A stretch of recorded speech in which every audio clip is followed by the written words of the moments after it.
Uy, be. Total, palagi mo namang ini-stock yung mga post ko. I-like and share mo na din.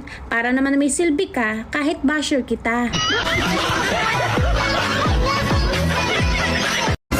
Nagpo-post ako para sa ikakasaya ko. Kaso tinamaan ka.